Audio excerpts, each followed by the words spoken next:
Welcome to the Michael Yardney podcast, and today I want to discuss a crucial, a timely topic with you. You see, I'm worried about the current housing crisis, which is impacting both the rental markets and houses for sale. As property prices continue to skyrocket and rental rates soar, the wealth gap between property owners and not owners is widening at an alarming pace. So today I want to explore the causes of this growing divide and discuss some implications for our society, as well as some of my thoughts of potential solutions to addressing this, what I see as a really pressing issue. Now, regular listeners would know I usually have a guest on these shows, but today's topic is so important, in my mind, that I want to have a one-on-one chat just with you and me. So without further ado, let's dive into the heart of the matter and shed some light on the current housing crisis and what it means for our nation. And if you're a new listener, and at the end of this you've found it useful, please subscribe to this show. And if you're a regular listener and you're getting benefit from it, please do me a favour and tell somebody about the show, just the way somebody probably told you about this, so that you're benefiting today. Okay, let's get on with the show. Welcome to the Michael Yardney podcast, where twice each week you will learn a number of new ideas regarding success, property investment and money in around 30 minutes. Our show is brought to you by Metropole, who specialise in helping you grow, protect and pass on your wealth through strategic property and wealth advice. Now here's your host, Michael Yardney, Australia's authority in wealth creation through property, who has been voted one of Australia's top 50 most influential thought leaders. There's a housing crisis in Australia with an undersupply of both properties for rent and properties for sale. I've been in the property markets for over 5 decades and I've never seen a situation like this. And to be blunt, it's worrying me. Not as a property investor and not for property investors. Those who own properties are going to do well. But my concern is for the average Australian. You see, the surge in immigration and the return of international students has seen demand for housing boom. There's an extra 500,000 people coming to Australia over the next year or two, and they've got to live somewhere. And as you've heard me say before, they don't bring houses with them. This means they're competing with locals in the rental market, and currently vacancy rates are at record lows, and rents are rising with strong double-digit pace. So where are they going to live? This jump in demand now is also spilling over into house prices because there's a shortage of dwellings for sale on the market. The bottom line is Australia's just not building enough new homes to accommodate the extra people coming into Australia. I mean, we're seeing building approvals for dwellings slump. They've slumped to around the lowest levels in a decade. And the imbalance in supply and demand is causing house prices to escalate. Yes, it's not crashing like those property pessimists predicted. And starting early this year, certain markets started to turn the corner, and this is happening in more and more markets. And that's making it difficult for many people to enter the property market, particularly for first home buyers. They're suffering from extra cost of living and extra rental payments, so they're going to have it hard. But as a result, a growing number of Australians are going to be priced out of the housing market, exacerbating their housing crisis. That's why I said I am concerned. But it's more than that. The implications of an undersupplied housing market are far-reaching. Not only do rising rents and purchase prices place a significant burden on those looking for a home, but the lack of affordable options can also lead to increased homelessness, social inequality and financial stress amongst many Australian households. And unfortunately, we're reading more and more of that. And that shouldn't happen in this lovely country. Look, it should come as no surprise that the ramifications even extend beyond property, beyond the personal sphere, to the broader economy. High housing costs can deter potential skilled migrants from coming to Australia. Why would they come here if there's nowhere to live? They hear from their country people that they've come here. Most people come here because they want to own a house, live in a house, move to Australia because of the great style of living. And if they hear there's a shortage, it could reduce the talent pool available for businesses and hamper our economic growth. Similarly, high living expenses may discourage Australians from spending in other sectors of the economy. I mean, that's partly what the Reserve Bank was trying to do to slow down our economy. But if this continues in the long term, it will stifle our economic growth. Now, yeah, the market's moving and the properties are moving up, and so you're going to hear that more sellers are putting their homes on the market, and you're therefore going to hear that it's going to get easier. Well, there's no doubt the markets are moving into the next phase of the property cycle, and there's currently increased buyer confidence, and in turn this will lead to increased seller confidence, with discretionary sellers putting their homes on the market as they see prices rising, especially if they feel interest rates are near their peak. But the problem most people don't recognise is that most sellers are buyers. Most sellers aren't investors, but they're home buyers, so they're going to need to live somewhere else. They're going to upgrade or downgrade, so bringing people onto the property market, bringing more properties onto the property market, won't really solve the undersupply problem because there's going to be more buyers for them. And of course, some investors are selling their properties, and in general, they're getting sold to owner-occupiers, and this is making the rental crisis worse. Okay, so why aren't we increasing the supply and providing more dwelling? Well, I guess the simple answer is it's not that easy. It takes quite some time to build new homes, maybe up to a year, once you've got the planning approval if you need that, but it takes much, much longer to build those many big apartment towers, high-rise or even medium density that we're going to require. We're going to need a lot more medium density living in the middle ring suburbs of our capital cities, where the demand is higher to accommodate all these people coming from overseas. It's been well documented that the supply shortages and dramatic increase in cost of construction have caused many builders to go bankrupt and has made other developers and builders wary of commencing new developments. And by the way, even if developers wanted to commence a new project at the moment, currently, financially, the sums don't just stack up.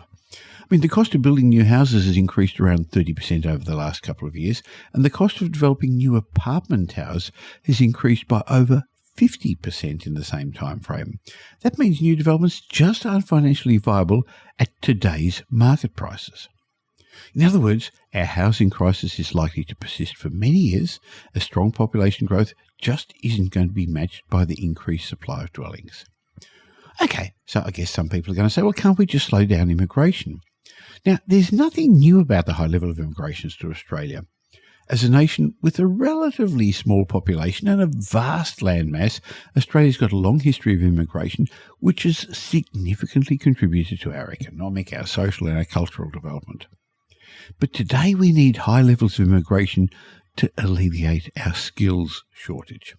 We know the government and the Reserve Bank's hell-bent on lowering inflation, and one of the ways it's doing this is to stifle wages growth by increasing unemployment, and trying to increase it from their current historic low levels.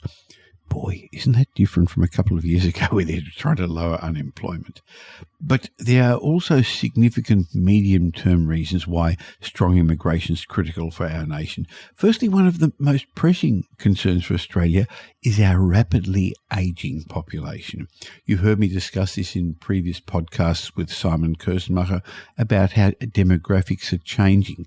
That's one of the areas that we spend a lot of time researching at Metropole, because demographics is going to determine the future of our economies and our property markets and where we should invest and where we shouldn't invest. But as I was saying, one of the big demographic concerns is our rapidly ageing population. With our fertility rates and lower fertility rates and increased life expectancy, a demographic structure shifting towards a higher proportion of elderly Australians. Now, this poses significant problems to a nation's social welfare and healthcare systems, as well as the overall productivity and economic stability.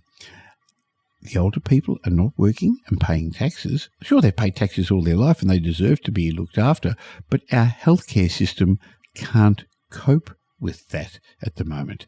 High level of immigration can help mitigate these challenges by bringing in younger working age individuals. I mean, another alternative is not bringing them in and you paying more taxes, or the government wouldn't like that, or the alternative is not paying for healthcare for the older people, and again, the voters wouldn't like that. So on that basis, we're going to need to bring in more skilled immigrants, younger people, working age individuals who can contribute to the workforce, bolster the tax base, and they're going to help support the growing needs of the ageing population who can't, and let's be blunt, shouldn't be having to keep paying taxes.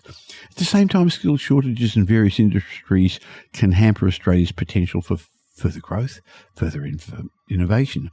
So by welcoming skilled migrants, Australia can address these shortages and strengthen its competitive advantage in the global market. Now, skilled immigrants not only fill the gap in the labour market, but they also bring diverse perspectives, ideas and expertise that can drive innovation and productivity.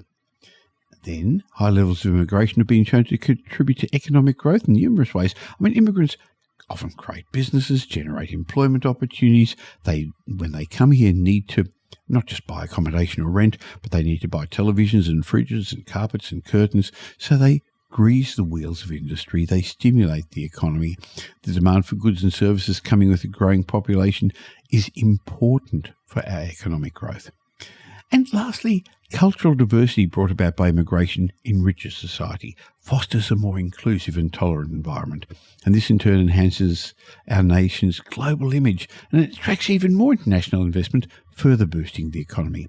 So I really can't see the government decreasing migration levels anytime soon. Okay, back to our housing crisis. I believe the government's got a critical role to play in addressing the housing crisis. It's not simple, and they've been talking about it a lot, but haven't done anything about it. In my mind, it's the government's responsibility to look after housing for Australians. And I think it's going to take a multi-pronged approach to tackle this complex crisis that we're getting. So one of the ways they could do it is streamline planning and approval process. The team at Metropole are involved in a lot of property developments for clients. I'm personally still involved in property development. I keep growing my portfolio that way. We're only doing one development at the moment in Brisbane, a 2-home development. We bought an old house and pulled it down and building 2 townhouses, or homes really. We just recently completed a townhouse development in Melbourne. And I'm not saying that to show off, but I'm explaining that I'm eating my own cooking. Currently, we're involved in about 50 development projects in Melbourne for our clients, and I think it's 20-something in Brisbane.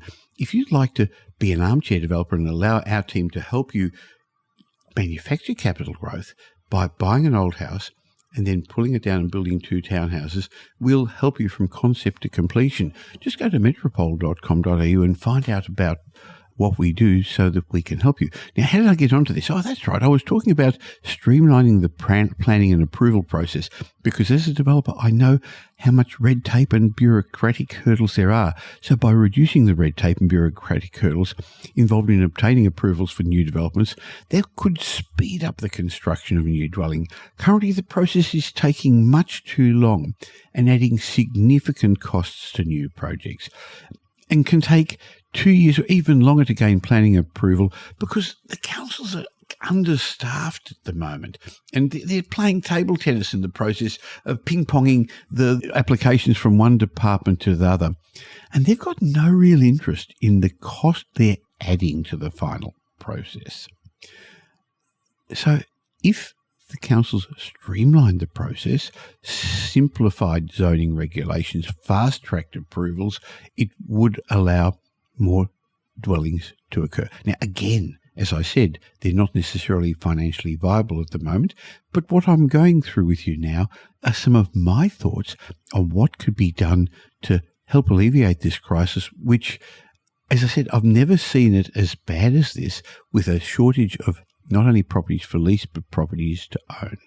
Now, another way the government can help us is reducing taxes for construction. One of the forgotten costs in the push for more affordable houses, the government keeps talking about that, is the level of tax on new construction. It's been shown that in some newer states, the government at various levels, state governments, local councils, federal government, the amount they're taking, things like stamp duty, GST, land tax, development fees, infrastructure, can be as much as 40% of the total cost of a dwelling.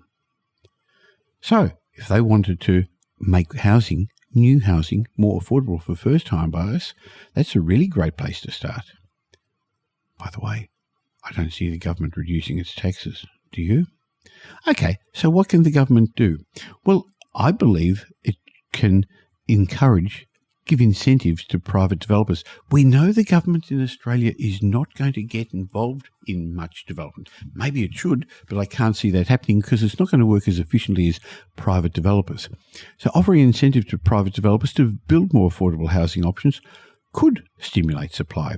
These incentives could be, tax breaks, reduced development fees, even financial support for projects that meet affordability criteria.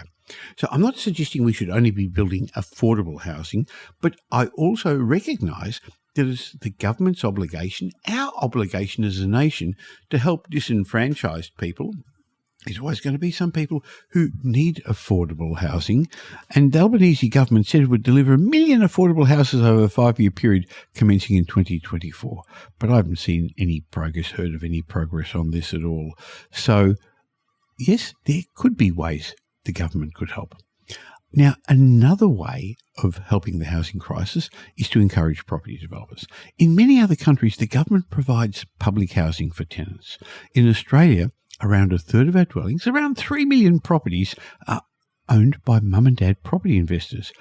Probably people like you listening to this podcast, and we're providing rental accommodation that in other countries the government would be doing.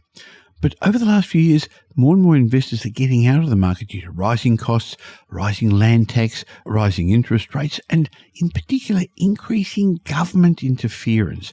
Unfortunately, when it comes to the rental market, the emphasis has been on the rights of tenants, of renters, and not on helping and encouraging landlords. And so more of them are exiting the market.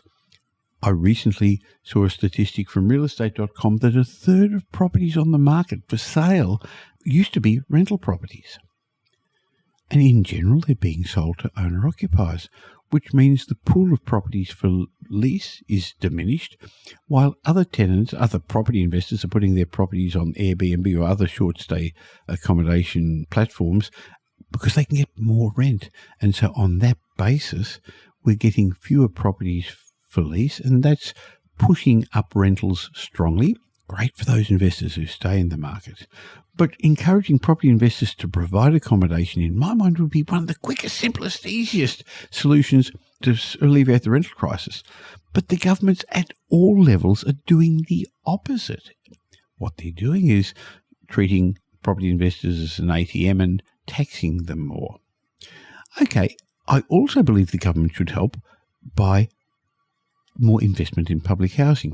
In my mind, it's the government's role to provide affordable housing options. Both state and federal governments keep talking about funding social housing, but this just isn't going to eventuate because of the squeeze on government spending. They haven't got the money for it. So I guess they're spending it elsewhere. Now, I encourage people investing in the capital cities, but I also recognise that promoting the growth of regional centres would be one way of the government helping ease pressure on housing demand in our major cities. This can involve investing in infrastructure and services in regional areas, as well as offering incentives to businesses and individuals to relocate in those positions. At the moment, people are moving back from the regions. Remember, during COVID, people moved to the regions to get away from the big cities, but they've now realised that the better jobs, the bigger jobs, the lifestyle is back in the big cities. Okay, another way, I'm just going through a list of things that the government, or ways that we could maybe resolve this housing crisis that's happening. The government could address labour and material shortages. They could take steps to address the labour and material shortages that are hampering the construction industry. This could involve investing in training and education programs to increase the number of skilled tradespeople, as well as supporting domestic industries that produce construction material. Now, clearly, all these things I've talked about up to now aren't going to change anything in the short term. They're going to, in the medium to long term, help if the government was to do something about it. By the way, I can't see them doing it. Another thing they could do is balance migration policies. While cutting immigration could help reduce the demand for housing, it's essential, in my mind, to strike the balance. As I've explained, skilled immigration is an important driver of economic growth in Australia, and policy should be designed to ensure Australia continues to attract the best talent from around the world. But maybe the housing minister should sit in the same room as the immigration minister, and they should talk about what's going on. I guess the message I want to get across to you is that the housing crisis in Australia is not going away anytime soon. There is no quick fix. I gave a couple of solutions. I'm not that clever. Other people may come up with other ideas, but nothing's going to change things that quickly. It's a complex issue that I guess is going to require a multifaceted approach to address effectively. And while the government keeps telling us it's concerned about the situation, I can't see it doing anything to rectify the problem. So, moving forward, the law of supply and demand means that the rental crisis is going to remain for some time yet, and rents will keep increasing. So, my suggestion to you is don't hop out of the property market because of all the issues that are happening, because in due course, interest rates are going to start coming down and your rents are going to keep coming up, so it's going to be easier to keep your properties. All the banks believe interest rates are going to start coming down either later this year or early next year, and the money market, the big boys, believe the same.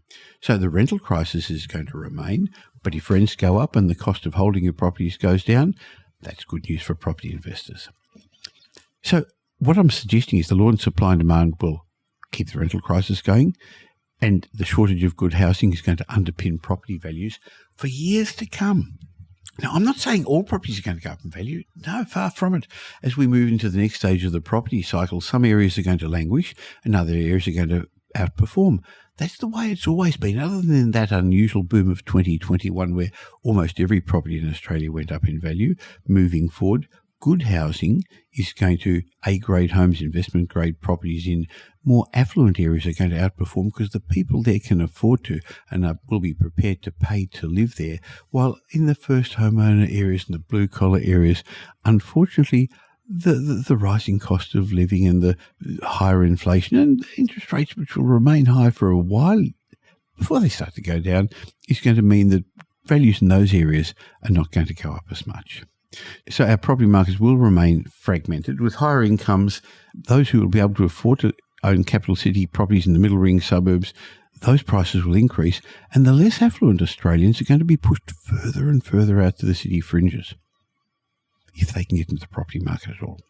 The law of supply and demand is also going to mean that first home buyers are going to have more difficulty getting into the market unless the government does what it often does when it wants to stimulate the industry and give first home buyer grants. And I think more first home buyers are going to become reliant on the bank of mum and dad to help them get a foothold into the property. And unfortunately, the wealth gap between those who own property and those who don't own property is only going to widen. Now, that's not good for our society. So the bank of mum and dad, well, not everyone's got a bank of mum and dad that can afford to help them. And those who own the more affluent properties, their properties are going to increase in value, as I said a moment ago, while in general, those who are not in the property market are going to have more and more difficulty getting in. So this is an unfortunate crisis. There will be winners, there will be losers, and this is not a judge of people, but those who own property are going to do better off, and those who own the right properties are going to do even better. So the Australian property markets are changing in front of our eyes. You've noticed that, haven't you? This means for some people, they're going to need to change their property investment strategies moving forward. Oh, by the way, you do have a property investment strategy, don't you? Look, there are many components contributing to your overall financial security, but if you want to develop choices in life, have the ability to work because you want to work, not because you have to work, if you're looking for financial stability, your financial stability is really going to depend upon owning good assets. And one of them, a large portion of it in my mind, should be residential real estate. Clearly, our economy is still being challenged, but I guess you've been reading how resilient our property markets are, and they're moving into the next phase of the cycle. And this is the phase, the stage of the cycle where many successful investors in the past have set them up for lifetime wealth by getting in at the beginning of a new cycle. That's what strategic investors are doing right now. We've never been as, well, I was going to say we've never been as busy with new inquiries from Metropole. A couple of years ago we were like that. But I guess my suggestion is if you don't set your sails differently this year, you could be blown off course. So my question to you, is your property strategy appropriate for the new era in property, the new finance era? And if you don't have a sound strategy? Would you like direction? Would you like to get certainty? Why not have my team at Metropole help you by building a customized, personalized strategic plan for you? All you need to do is go to metropole.com.au and have an initial complimentary clarity consultation just to chat to see what's possible, what your options are. And my team will help you with a time-tested system, one I've fine-tuned over 5 decades. And it'll help you with the market perspective we've got and a proven track record of being involved in over $5 billion worth of property transactions. So with no properties for sale, but a diverse group of property and wealth professionals will help you safely outperform the market. We'll stack the odds in your favour. We'll help you grow, protect and pass on your wealth. Go to metropole.com.au and my team and I'd love to be part of your ongoing wealth creation journey. Now here's Michael's mindset message. Remember, a change in your thinking will lead to a change in your life. I'd like to think I'm an optimistic person. I tend to believe things are going to work out. Now, impartial scientific analysis of the world over the last 5,000 years tends to support this thesis. Now, I also believe that to be a good investor, you've got to be optimistic. You have to have an unwavering faith in the future. That doesn't mean things are going to go wrong. That doesn't mean you're not going to have challenges. But I think you need to be optimistic about what's likely to be ahead. However, I recently came across a technique that is, in some ways, the opposite of thinking that things are going to work out. It comes from the Stoics, and it's been around for apparently more than 2,000 years. So I think it's worth paying attention to anything that's been around for more than 2,000 years. The technique is called negative visualization. Okay, let me explain that to you. Negative visualization is about imagining that you've lost all the things that you value. Your home, your job, your sight, your ability to walk, your husband or wife, even your child. It's all gone. Now, boy, it's easy to have an immediate aversion to thinking this way. Are we supposed to think positively, Michael? We're going to think positive and we're going to manifest all those things we want in life. Doesn't negative thinking tempt fate, Michael, you may be thinking? Well, the Stoics say absolutely not. They say premeditation malorum, which translates to something like premeditation of evils, has a huge benefit. So once I read this, I thought I got to look into it a bit more. And the Stoics used it to ward off hedonic adaptation. That's our tendency as humans to quickly get used to good things and the bad things in life. Buying a new car gives us a temporary happiness boost, but after, a fairly short period of time, you return to your old baseline of happiness. Unfortunately, it leads to a constant dissatisfaction and an inability to get off the treadmill. Imagining everything you have being taken away from you induces feelings of gratefulness. William Irvine wrote a book, he called it A Guide to a Good Life, and in it he said, most of us spend our idle moments thinking about things we want but don't have. And he went on to say we'd be much better off spending this time thinking of all the things we have and reflecting on how much we'd miss them if they weren't ours. That's interesting, isn't it? Another benefit of negative visualization is that by anticipating disaster striking, we're more prepared for when it does. We're psychologically toughening ourselves up, aren't we? Fingers crossed a disaster doesn't actually happen, and we don't need it to happen in order to have the benefits. Many people who go through a catastrophe report feeling joyous and thankful just to be alive after having that experience. But you and me, we can't wait for a catastrophe to strike in order to feel that way. As William Irvine explained in his book, negative visualization can be done repeatedly, and the benefit effects of it, they last indefinitely. He said negative visualization is a wonderful way to regain our appreciation of life, and with it, our capacity for joy. Now, I'm not saying stop being optimistic, far from it. I'm sure that optimists do better than pessimists in all areas of their life.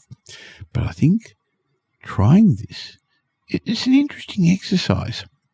I really felt the benefits of it when I tried the exercise of losing everything. After thinking about my wife Pam not being by my side, I had to go across to her and tell her how much I loved her and how much I loved having her in my life. When I saw my grandchildren the next day, I hugged them a little harder and a little longer. Now, I know you might be thinking, what a way to live, walking around with all those pessimistic thoughts. Now, that's not what I'm suggesting. In fact, I'm suggesting that at least once a day think of 2 or 3 things you're really grateful for. You've heard me say this before in these mindset messages. Every night I go to sleep thinking of what the highlight of my day has been and what I'm grateful for. So I'm not suggesting that you go around thinking negatively the whole time, because you will never be truly wealthy unless you're grateful. We normally characterize an optimist as somebody who sees the glass as being half full rather than half empty. For a Stoic, though, this degree of optimism would only be a starting point. After expressing his appreciation that his glass is half full rather than being completely empty, he'd go on to express his delight in even having a glass. It could, after all, have been broken or stolen. So I'm not suggesting going around all day contemplating potential catastrophes, but I'm suggesting that periodically maybe you should pause in the enjoyment of your life to think about how all these things could be taken away. It's brief and it's practical. Furthermore, there's a difference between contemplating something bad happening and worrying about it. Contemplation is an intellectual exercise. It prevents us from taking the world for granted. And this is a powerful philosophy to carry around in your financial life. Now, you've heard me quote Morgan Housel often, and also quote his book, The Psychology of Money. And in that, he says that to be financially successful, you need a barbelled personality. You need to be optimistic about the future, but paranoid about what will prevent you from getting to the future. You need to save like a pessimist and invest like an optimist, said Morgan Housel. Financial planning is to a degree a process of negative visualization. To answer the question of how much life insurance you need, we have to work through a scenario of you not waking up tomorrow. And at the same time, we need to acknowledge it is a possibility. To get your estate plan in place, we've got to talk about how you want to look after your loved ones when you're gone. Again, acknowledging that one day you will be gone. Now, that's an area that Ken Race and I have discussed in previous podcasts, but it's important to at least contemplate that, not worry about it. To think about liability insurance, you need to talk about how disaster could strike. To earn the luxury to invest in what you can go right, you've first got to protect against what could go wrong. By going through a process of negative visualization in our financial life, we can prepare and plan. We can balance optimism with realism. As Morgan Housel said, you can be optimistic that the long-term growth trajectory is up and to the right, but equally sure that the road between now and then is filled with landmines and always will be. Those two things are not mutually exclusive. Now, interesting topic, isn't it? Imagine it's all gone, not every day, and don't worry about it, but see how it helps you become more grateful.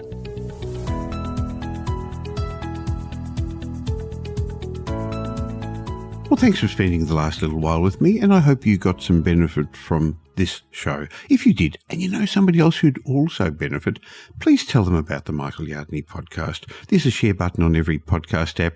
On Apple Podcasts, there's 3 little buttons down the bottom. Press it and share it, or just tell them about the Michael Yardney podcast. I hope you're going to be doing them a favour, and you'll definitely be doing me a favour and helping me in my quest to make as many people as possible financially literate. Now, there's ways of catching up with me between these shows. Just look for Michael Yardney on social media, or why not join my private Facebook group? Go to Facebook and look for the Property Update Facebook group. And I have a way of saying thank you to you for subscribing to this podcast. Go to podcastbonus.com.au. There'll be a link in the show notes, podcastbonus.com.au, where you can get a bunch of ebooks and reports. My way of saying thank you. And when you've got time, why not listen to some of the old podcasts? There's individual lessons in each of those that I think would be helpful for you. I'll be back again real soon. In the meantime, have a great week. Make it a great week. Thanks for listening to this episode of the Michael Yardney podcast, which was brought to you by Metropole, who help their clients grow, protect, and pass on their wealth through strategic property and wealth advice. If you like what you heard and don't already subscribe, you'll find us on iTunes or on your favourite Android app as the Michael Yardney Podcast. Watch out for our next show, which comes to you twice a week, and you'll learn some new ideas about property investment, success and money in around 30 minutes. To get more of Michael's thoughts, go across to www.propertyupdate.com.au and sign up for his daily morning briefing, and you'll hear from not only Michael but a group of leading property success and money experts.